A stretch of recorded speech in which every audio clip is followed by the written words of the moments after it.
Hello, everybody, and welcome to the Platitude Era podcast. Thank you for listening to our podcast on the Anchor app, Spotify, Castbox, and now Google Podcast. Thank you for also watching our podcast on YouTube as Platitude Era. Don't forget to subscribe. That way you know when for whatever reason, they always say subscribe. And don't forget to like. And, you can always stay up to date with what's going on with the Platitude Era. Twitter, @Platitude Era, or Instagram, @Platitude Era Show. In this episode of the podcast, we will be talking about, reviewing, and dissecting the movie Glass, starring Samuel L. Jackson, James McAvoy, and Bruce Willis. This movie is the sequel to the 2016 Split, and the 19-year sequel to the movie Unbreakable. This is M. Night Shyamalan back again with another movie full of storytelling, twist at the end, and leading up to something else. What did you think of the movie? As a bit of a preface, so this movie doesn't. This feels like a huge retcon. So to spoil the movie Split, which is supposed to be the precursor to this movie, the big twist at the end of it was, Split was actually a sequel to Unbreakable, but it didn't really make any sense. I don't know. It just felt like M. Night Shyamalan just grasping at straws to make a twist because it used to be known as the twist. So then he built a whole movie around a retcon, and that's, I think, the problem with this movie is that it's trying to justify its existence, basing itself off of the success of something that it was never really related to. Well said. And then, in layman's terms, this movie was, let me give you a good example. Did you ever see that movie Godzilla 2014, where it was Godzilla and Walter White from Breaking Bad? And you walk in, you watch the movie because you want to see Godzilla fight monsters, but for most of the movie, you don't see Godzilla fight monsters. That's what this movie was. You walk into Glass because you're expecting to see Bruce Willis, the Unbreakable character, fight James McAvoy, the Split character, also known as the Beast. And all you get in this movie, spoiler alert or not, but I wanted to see like these epic fights between Bruce Willis and James McAvoy, and you get these like tiny little appetizer fights. They're short, nothing happens. Well, there you go. See, you're expecting too much because you've been spoiled by Marvel movies. Because Unbreakable was not it was a movie about comic books. It wasn't like, it was more of an origin story, but it wasn't like supremely like a fight-em superhero movie. There's not that much fighting going on. He does like some low level like thug beat 'em ups, but he's not like fighting a supervillain. And this movie feels like it's affected by the 20 years since Unbreakable came out, that it has to be like a Marvel movie, and you're putting yourself in that when Unbreakable was never that. It was more personal, it was more character driven.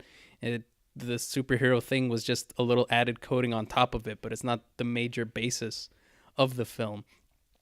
So this is like a superhero movie for the 2000 the teens or whatever, after we've had Marvel and DC and a bunch of other superhero movies. So you having probably not rewatched Unbreakable recently, I guess forgot what it was about, and I'm assuming, well, I think there is that. It does turn into a dumb comic book movie, but it doesn't feel like it has most of its original thread of Unbreakable. This feels more like it has to answer to Marvel movies, and it has to be a Split sequel.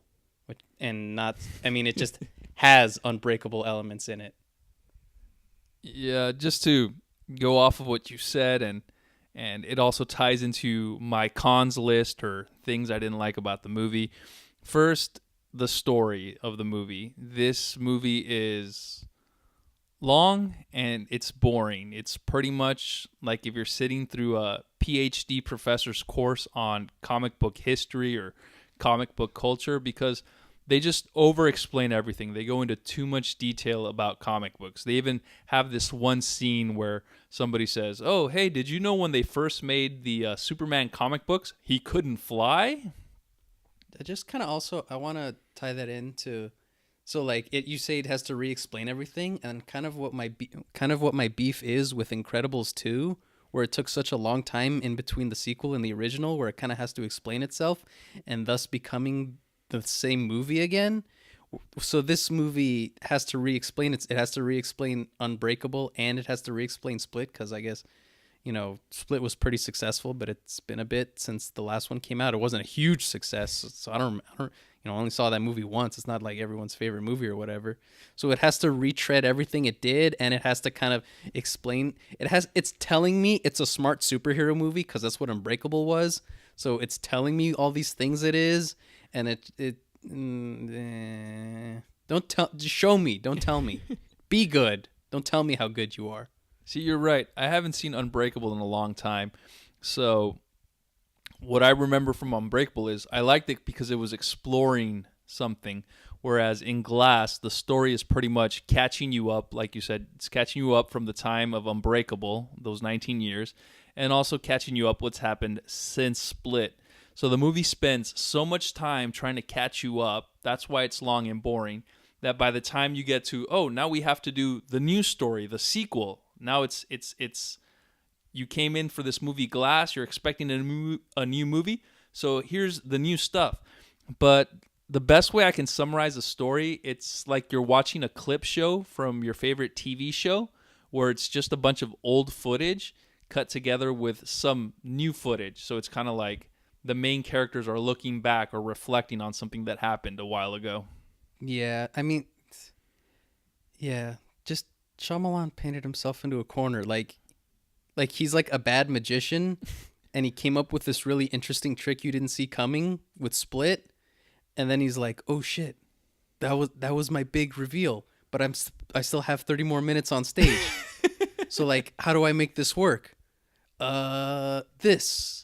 I'll just cobble together a bunch of shit that I didn't use before. I'll use this other trick, but like a different angle that didn't work before that I was just practicing, and I'll just put that. So he puts old stuff. He probably put in old ideas he had for Unbreakable. I don't read articles because I don't care. I don't care enough about these topics. But I saw like a headline that was like, "Oh, M. Night Shyamalan had the character from Split in mind for Unbreakable the whole time." I'm like, but I doubt it. Sure, whatever. Whatever makes us look over here for you, Mr. Magician. Go for it. That's true. You watch Split, you watch Glass, you watch Unbreakable. Unbreakable works by itself as the perfect standalone movie. After I saw Unbreakable, I didn't feel or I didn't think that it needed a sequel. Everything wrapped up nicely. Yeah, nobody's asking for fucking Sixth Sense 2. Nobody's asking for grown-up Haley Joel Osment and like his ghost busting adventures. And then, or like, nobody's like, it would be good if The Visit was actually set in the Sixth Sense universe, and those old people were actually ghosts that Haley Joel Osment needed to save. I don't need M. Night. Just make an interesting movie. Just I don't need you to try and make everything tie together. I don't even need you to make a twist anymore. I mean, looking back, the twist of Unbreakable is that the only other character in the movie was the bad guy the whole time. That's not a stellar twist. I mean, like Sixth Sense has an amazing twist. Unbreakable has a twist, I guess. Signs doesn't have. What, water is the twist? That's not a twist. No, the twist is that everything happens for a reason. That's not really a twist. The daughter was allergic to water, and she left water all over the house, and that's how they were able to defeat the aliens with water. And what was even the twist in this movie? Oh, this one had. I hear, because I watched the movie and I was bored, and I watched other YouTube videos, and they say this movie has 2 twists, which we will reveal in the spoilers. So just so everyone knows, Glass has 2 twists. M. Night Shyamalan worked twice as hard. Well, it's just like a reveal and then lying to you about the reveal, I guess. I don't know. What else do we have to talk about? Because I'm kind of want to talk about the spoilers. Well, another reason why the movie's boring, I mean, one was a story, but another one was the directing. M. Night Shyamalan, earlier in his career, whether it was The Sixth Sense and Unbreakable and Signs, I think he had 3 good movies, right? Yeah, I'd stop it at Signs. And he was famous for just leaving the camera still and having these long takes. And then after Signs, his movie started getting boring. It was a boring story Well, it was a terrible story. long takes. So I'll give you an example of an M. Night Shyamalan long take that happened in this movie. You have this movie, if you've seen the commercials, you know what I'm talking about. But if you haven't seen the commercials, you try to avoid them. This is like a mini spoiler, but it won't hurt your experience watching the movie. So it takes place in a mental hospital, and you have this one scene, long take, where you have the crew and they're doing their rounds, they're filling out those papers, they're doing their busy work. And then after they're done and each member of the crew disperses from the mental hospital, the camera's still there and it's just going on. And I'm looking around, I'm like, okay, so maybe in this scene there's supposed to be some kind of Easter egg or a clue or something, but I really don't care. I just want the story to go on and pick up. Yeah, I guess I think it's like Shyamalan forgetting what made his movies good, and like him watching like, oh, I used to do long takes. I guess that's what makes my movies good. But it's just more interesting character development and interesting shots and interesting storytelling. And this movie like has a world it wants to show you and tell you, and it wants to develop more on what Unbreakable and Split set up, but it's water and oil. It's trying to make something that was never really there. Now, what do you think about this? Hypothetical. The movie Split ends. You get that big reveal that, oh, it's part of the Unbreakable universe. Do you need a sequel to Unbreakable and Split, or it's fine as is? No, you didn't. You did. Well, it's like nostalgia because it's like, ooh, I liked seeing Bruce Willis and Sam Jackson work together, but it's only gonna wind up being more of the same. But like I said, oh, because we've been spoiled by this, I guess, golden age of comic book movies. It's like, well, I guess if you introduce like a muscle antagonist, and you introduce Bizarro before you had Lex Luthor, now you have Bizarro or Doomsday or whatever. Now I need Superman to fight his antithesis character. He fought, the muscle fought the brain, but what happens when the muscle fights the muscle? Controlled by the brain. And then so like that's an interesting take, but it didn't do that for me. It was just kind of Great analogy. Yeah, I know. I think about better shit than you, and you wrote your shit down. I hadn't even really thought about this movie since I saw it. Now, tell me if this is a nitpick. Probably. Another reason why the movie was boring was the acting. I would. Well, here's the thing. So I'd say the acting is the best part of this. For the like McAvoy does a great job because he's playing like 75 different characters, and he for the most part knocks it out of the park. Sarah Paulson, new to this, new to the franchise. I guess it's a franchise.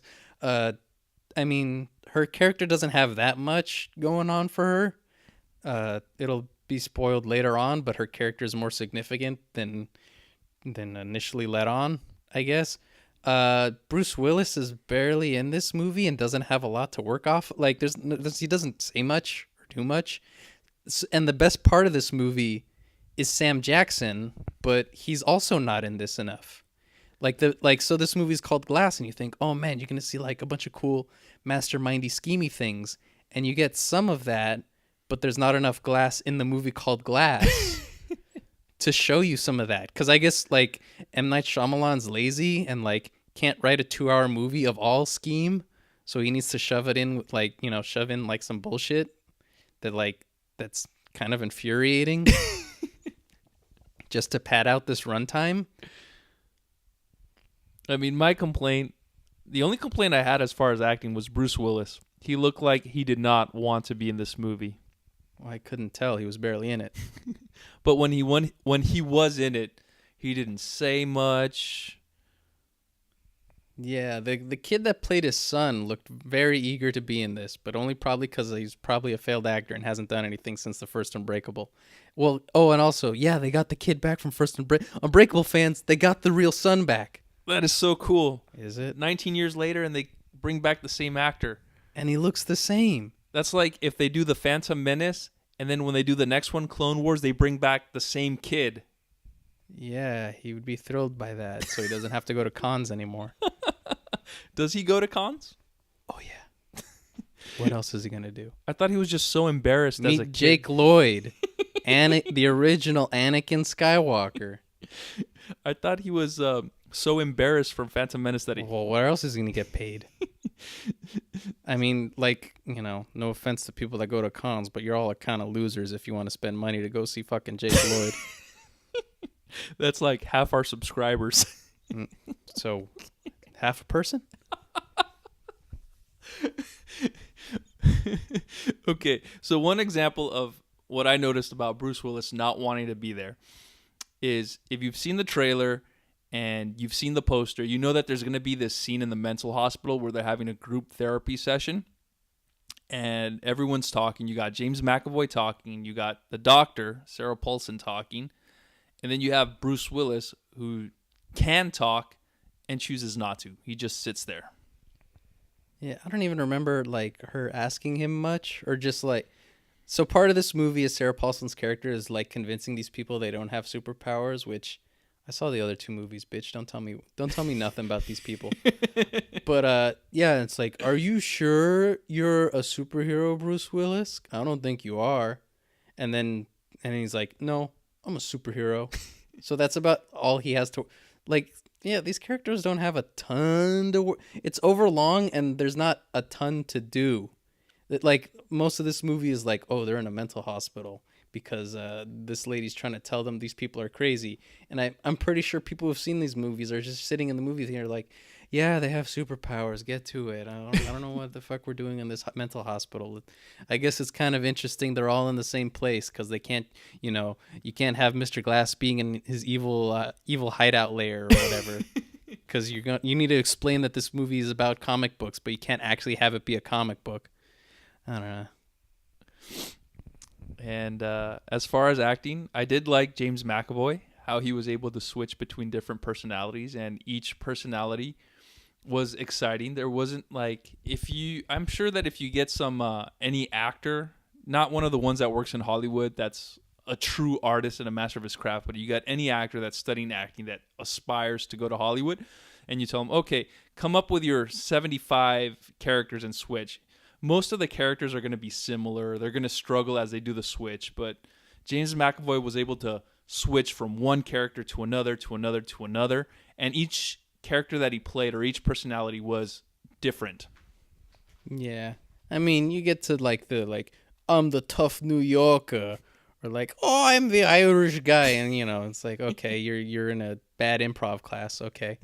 But I wonder if it's like part of it feels like M. Night was fucking with James McAvoy. It's like, what if there's a xenon light bulb that every time I flash it, you have to change into a different color. So it's like red light, green light, but it's you changing into a different color. Okay, now be the little kid. Hey, I'm the little kid. Okay, now be the woman. Now I'm the woman.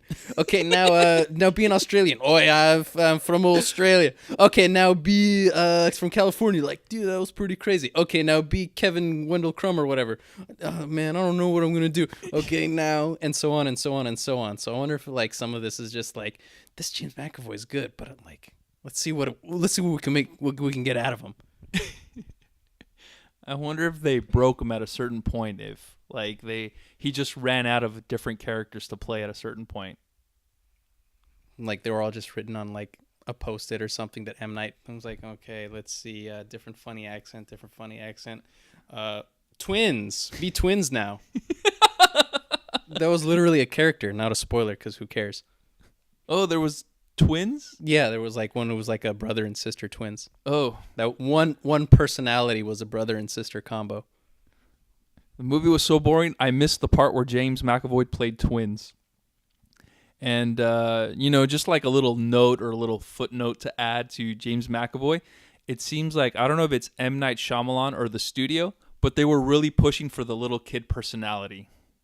Well, he's the funniest bit in the like rewatching The Visit. They're like, oh, this kid's funny and he can rap. Let's make more scenes with him rapping because that's the best. He's funny. People like funny. So I guess it's just like, hey, let's put some levity in this movie by making it funny.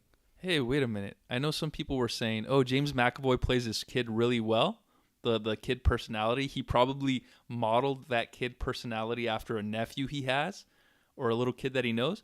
But thinking about it, this could tie back into Split. That personality that he's playing is the little kid from The Visit. Sure, whatever. I'll listen to your retarded theories. Because isn't everything in M. Night Shyamalan's world now connected? Oh my God, you're wrong. Another good actor in this movie. I mean, he, even though the movie's called Glass, like you said, and he's barely in it, but he does take over the last part of the movie. The Orderly? No, Mr. Glass, Oh. Samuel Jackson, was great acting in this movie. Just to give you perspective, Mr. Glass is supposed to be the villain. If you've seen Unbreakable, you know he's the villain. But in this movie, he's just so likable. Samuel Jackson plays Mr. Glass so likable. It's like the Joker. He's the Joker likable. Yeah, well, because, I mean, it's. I guess that's why people tend to like villains, is because they're more interesting, complex characters. And it's just interesting seeing this character. Like, because what makes a compelling villain is when you are on their side and you like seeing, well, because you're given the stupid idea that like these people need to be shown that they're not really superheroes, and the audience, intelligent people such as myself are watching this movie bored out of their minds, like, okay, I get it, stop trying to convince me of things that don't exist. So then you see the mastermind at play, and he's coming up with these delightful little schemes, and he believes in his ideas so much, and you're like, yeah, I gotta give it to him. I like Sam Jackson. Yeah, let him do his thing. I mean, he wants to kill people. I guess that's bad, but like, he's got a point to prove. Now, I have this in my notes. Everybody knows from the trailer, once again, and the posters, that they end up in a mental institution. So you have Bruce Willis, whose character has super strength, James McAvoy, whose character has super strength. Did it make sense how they ended up in the mental institution? They pointed a gun at their faces. Yeah, but they have super strength. Like, they could fight their way. There's no way they could be restrained. Well, I mean, remember, so everybody has their like restraining mechanism is as James McAvoy, that they have the Polaroid light bulb keeps flashing, so if he ever tries to turn into the Beast, it changes him back.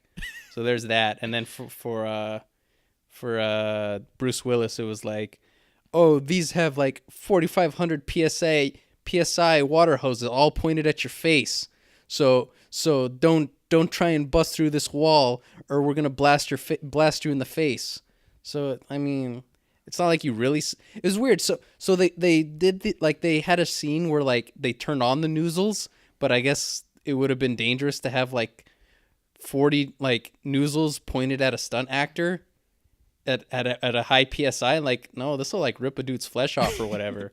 So there was just a cut to a reaction shot of Bruce Willis covered in water. So that was an instance where like he didn't really show us what his like restraining device, what Bruce Willis's restraining device was. So you didn't really get that he was in any danger of being harmed or whatever. So chalk that up to bad editing, I guess. Bad directing. Now we're moving on to the rating portion of the show. My rating is skip this movie. You don't need to see this movie. I mean, if you liked Unbreakable, and I mean, it's not a modern superhero movie by any stretch, but I mean, it is a pretty compelling look at superhero movies. If you go back to the year 2000, when superhero movies weren't all that rage at the time, it does have some components of world building, I guess. Not enough to make me really want to rewatch this. Sorry, M. Night, but I mean, you could catch it on cable, or if it's on Netflix or something, go for it. I mean, just if you can find a cut or an edit that only just shows Sam Jackson and every scene he's in, and I guess the finale of this movie, go for it. But like, a lot of the setup doesn't really pay off. Just watch McAvoy doing his thing, watch Sam Jackson do his thing, and watch the ending, because the ending doesn't matter for shit. See, that's a good point you said about Sam Jackson. Watch an edit of Sam Jackson do his thing. I was thinking about, what about James McAvoy? Yeah, you could see him do his thing in Split. So in my opinion, this movie doesn't need to exist. No, you got to rewatch Glass so you can see him play twins. All right, we've already done the wrap up and our rating of the show. Now we're starting to creep into spoiler territory. This is all spoiler here, so if you haven't seen the movie yet, we suggest you pause the podcast, go watch the movie, and then listen to the spoiler. But Go watch the movie you told people to skip. Yeah. Well, this is for people that don't want to be spoiler, because this is the spoiler alert. But if everyone listens to me and avoids the movie, then all right, welcome to the spoiler zone where we're going to spoil stuff. M. Night Shyamalan has a cameo in this movie. And the cameo, what do you say? Good, bad, ugly? Don't care. It's a really bad cameo. His cameo, it's like he wants to do with the Stan Lee type cameo where Stan Lee's cameos take place as him just doing ordinary things. But in M. Night Shyamalan's cameo, trying to be Stan Lee, it backfires on him. He's pretty much the guy from Walmart talking to the employee about these products. He's like, hey, what do you recommend between product X and product Z? Well, product X has these benefits and these drawbacks, while product Z has these benefits and these drawbacks. See, the problem with his cameo is that he hasn't made a good movie in a while and people don't care about him. So it's hard to be amazed. Like, you initially at first, you're like, oh yeah, M. Night Shyamalan does cameos. Because when was the last time I gave a shit about an M. Night movie? I'm not going to count Split. Not really. So yeah, like he puts himself in it, and I'd have to rewatch like Unbreakable and Sixth Sense again to see how major he was in his cameos. Because he had a significant cameo in Signs. He was like a third string, player. Like he had some speaking role and shit, In this one, like it just like talk about a shoehorn. That's like, right. Really didn't need like he's talking about fucking security equipment and like who cares? Hey, M. Night Shyamalan's playing the same character he played in Unbreakable. Who fucking cares? Jesus Christ. Okay, now we're getting to the super duper spoiler here. It's the twist. How many twists did this movie have? Well, here's there's one confusing twist because like it twists, like it reveals the twist, but it doesn't pay off the twist initially. Like it explains the twist explains itself later on, which is baffling. And then there's the second twist, but I don't consider that much of a twist either because it's just like, so when you're watching, so I want to compare this to Ocean's 11 because the scheming that Sam Jackson does is like on Ocean's 11 levels where like things are happening, but the audience isn't fully told what's going on. And then eventually the audience get told the big reveal of what the heist really was or whatever. So it does that after the first twist, but it's just like, oh, you just told us another thing we didn't know. So those are the two twists, I guess. Yeah, you can go on. So, by the time you get to the end of the movie, you sit through the whole movie, you're bored out of your mind. You get to the end at the twist, but you're so bored that you don't even pay attention to the twist. It doesn't even matter. You just want the movie to end. Okay, so the movie ends with a bit like a fight scene in front of the mental asylum because they're like, oh, you got to stop the bad guys because the bad guys want to blow up Nakatomi Plaza. And it's like, oh no, but we took them down. They're not going anywhere. We're gonna kill them. And then Bruce Willis's like other power is I can see what people like, bad people and what they do. And so as alluded to earlier, Sarah Paulson knows more than she leads on to.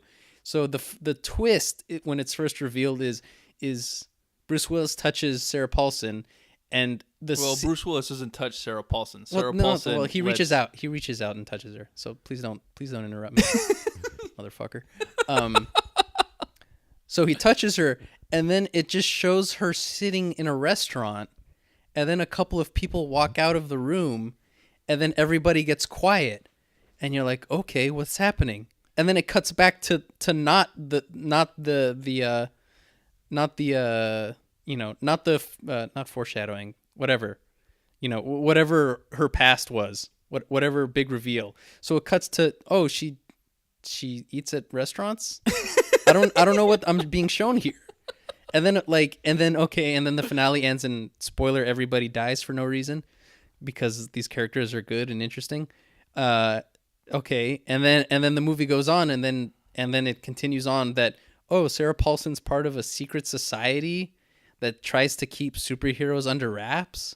So think SHIELD, but instead of trying to get the Avengers together, trying to essentially dissipate them and prevent them from ever existing, which is really fucking stupid. Like, so this is like a part where the movie tries to be a comic book movie, or it tries to be a comic book. It's like, ooh, you know what comic books have? Secret societies that are trying to, this is the Court of Owls or whatever the Court of Owls is. I don't have no idea what the fucking Court of Owls is, but they're called the Court of Owls, so that sounds interesting.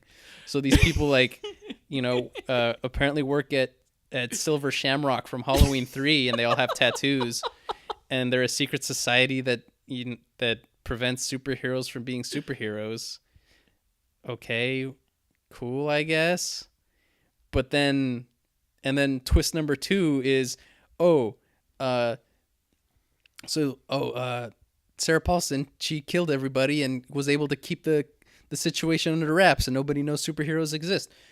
And then she's at a comic book store, and she's overhears, oh, you know what I love about smart bad guy is smart bad guys always Ocean's 11 ending movie to you.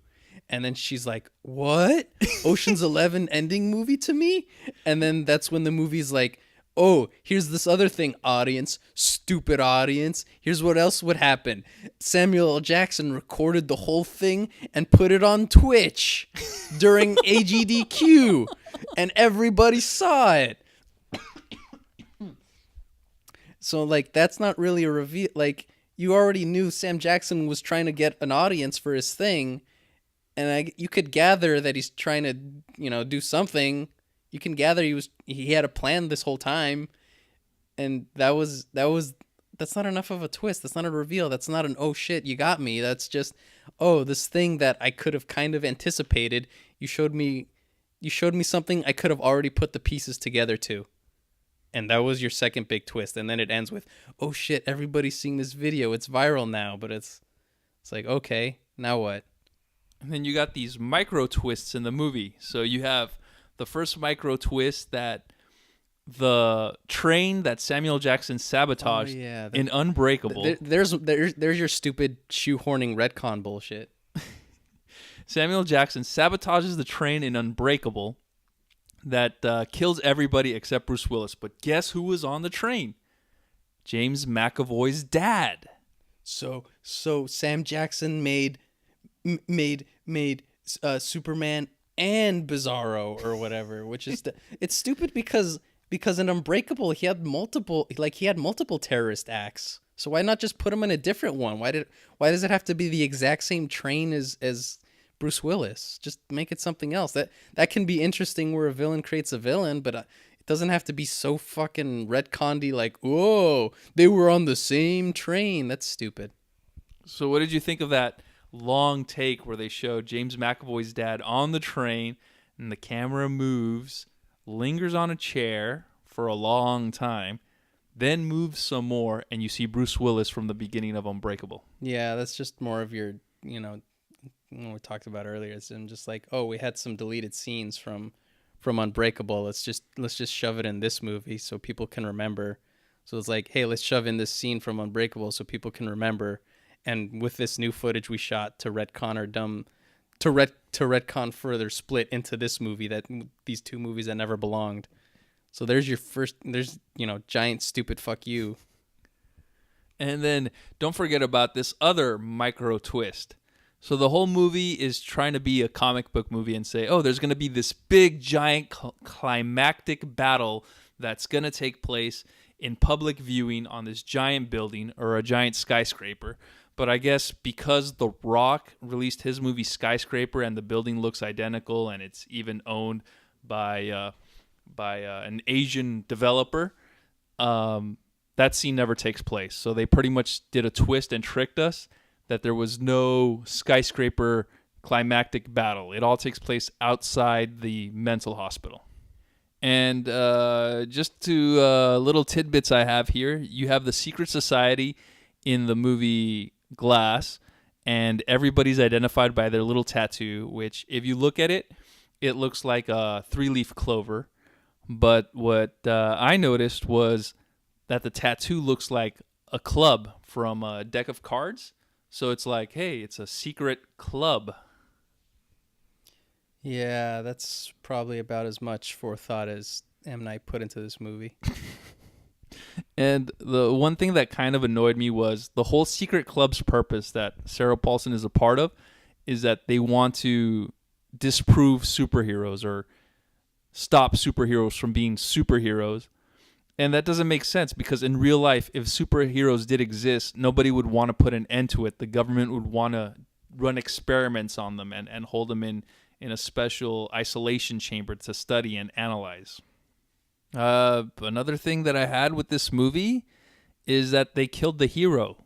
So you watch all these comic book movies and they always try to inspire you to do the right thing. I mean, you don't have to be super to be a hero. You could do simple tasks. And in this movie, they killed the hero. So it's pretty much the director sending us a message that it's like, hey, don't be a hero. You try to do the right thing, you're going to end up dead. Yeah, the deaths in this movie were pretty senseless. Like, it needed a reason to kill off your characters so that Sam Jackson revealing that superheroes exist has more meaning behind it. But you killed off the characters I am interested in, and it doesn't feel like a they sacrifice themselves for the benefit of humanity or whatever. I don't know. You failed on your messaging there, I guess, a bit, M. Night. You kind of face planted there.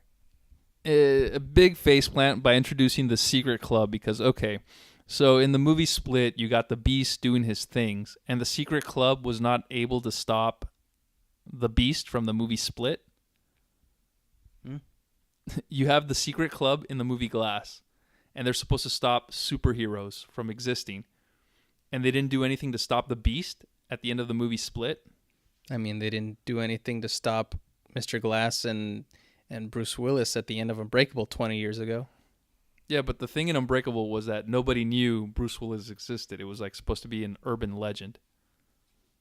Well, if they've been a secret society for thousands of years, I'm pretty sure, if this one terrorist was able to, on a whim, find his Superman, then I'm pretty sure the secret society that's been doing this for decades, hundreds of years, centuries, whatever the fuck, would be able to do the same thing, if not with greater efficiency. And then they had Mr. Glass, and they held on to Mr. Glass after Unbreakable for 19 years, and they didn't do anything with him. They just kept him for 19 years in solitary. Yeah, this is just this movie cobbling together something from these two things. It had a Mega Block and a Lego and tried to mash them together to make something new. So here's something for the philosophers.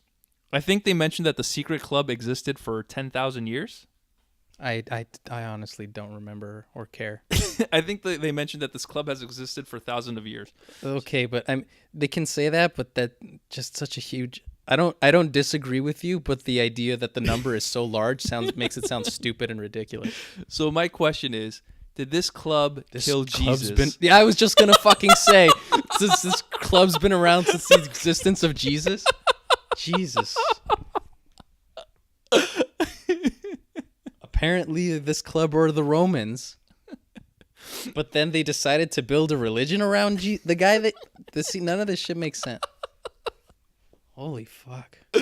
Okay, now going back to the twist, the movie ends with the big fight scene outside the mental hospital.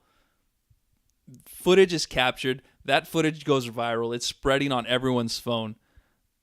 Does anyone know what a viral video is? Did M. Night Shyamalan know what a viral video is? That is not viral. If you watch a video of somebody acting super, is it going to go viral? Yes and no. It'll go viral initially, it won't get Gangnam Style views, but it'll get a couple million until eventually you get enough people trying to debunk it, saying it's a special effect. So you'll get like a couple mil, and it'll be like the flavor of the hour, not even the day or the week, the hour. It'll be interesting it'll get a couple of clicks in a news cycle, but it'll dissipate pretty quickly because, oh, this guy's strong. Oh, but I don't see any more videos of him. Who cares? All right, and anything else you want to add? I mean, I got a little bit of trivia, so I don't know if you want to talk about the trivia or if there's anything else you want to add. I mean, do you, I guess, but I mean, you've been talking for 40 minutes. I know, like now I'm so bored with this movie. I'm so done, and I got a bunch of notes. I don't even want to go through them, but I mean, I got this trivia. I think it's funny. If you don't think it's funny, let me know. You'll know I don't think it's funny when you don't hear me say anything. And you people listening, write something in the comment sections of our YouTube channel. Let me know. They checked out after the first 10 minutes. They stopped caring. So here's a piece of trivia.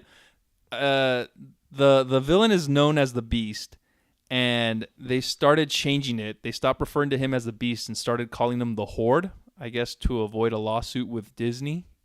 No, because that's of Beauty retarded. and the Beast. They can't trademark the word beast. That's stupid. They can trademark it, I guess, in tandem with beauty, which I guess technically this movie has the beauty because the girl from Split is back in this. So you could argue that. But I haven't rewatched Split in a while because I'm not super interested in rewatching Split. But maybe they called themselves the Horde. I don't remember. I don't care. And then here's something that just kept coming up as far as trivia. The more I researched this movie was that this is a co-production between Disney and Universal. Disney and Universal are rivals. They make movies, they have theme parks, but they decided to share these characters because these characters, Bruce Willis, Sam Jackson, first appeared in Unbreakable. And no, they first appeared in Die Hard with a Vengeance. Their characters, Mr. Glass and Unbreakable. Well, he played a character called Zeus. That's a superhero. And James McAvoy. John McClane launches motorcycles into helicopters. That's a superhero. They stopped a terrorist again. Why does it always happen to him? And John McAvoy's character from Split appeared. John McClane? No, James McAvoy. Oh.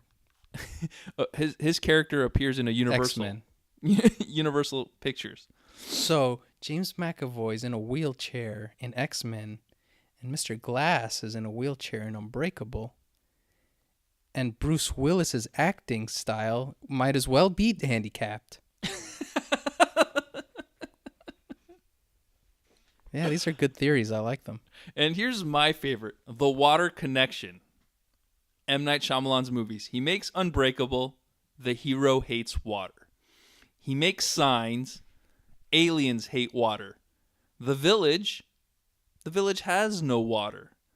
His next movie, Lady in the Water, well, pretty self-explanatory there. Then you have The Happening, about plants, and they drink water. Then you have The Last Airbender, where in the poster you see water. Then you have The Visit, where the movie ends on a rainy day, and rain is made of what? Water. Then you have Split. The Beast is always sweating. And what is sweat made out of? Water. Salt. And now his latest movie, Glass. Well, where do you drink water out of? Toilet. Thank you very much, everybody, for listening to this podcast, Platitude Era, on Anchor, Spotify, CastBox, and now Google Podcast. Thank you to those of you who watched our podcast on YouTube at Platitude Era. Don't forget to subscribe and give us a like and, share your comments, what you thought about this. What did you think about the review? Did you see the movie? Are you going to see the movie? Did we explain it so thoroughly that now you don't need to see the movie? Let us know and stay up to date with us on Twitter at Platitude Era or check out our pics, Instagram at Platitude Era Show. Bye-bye.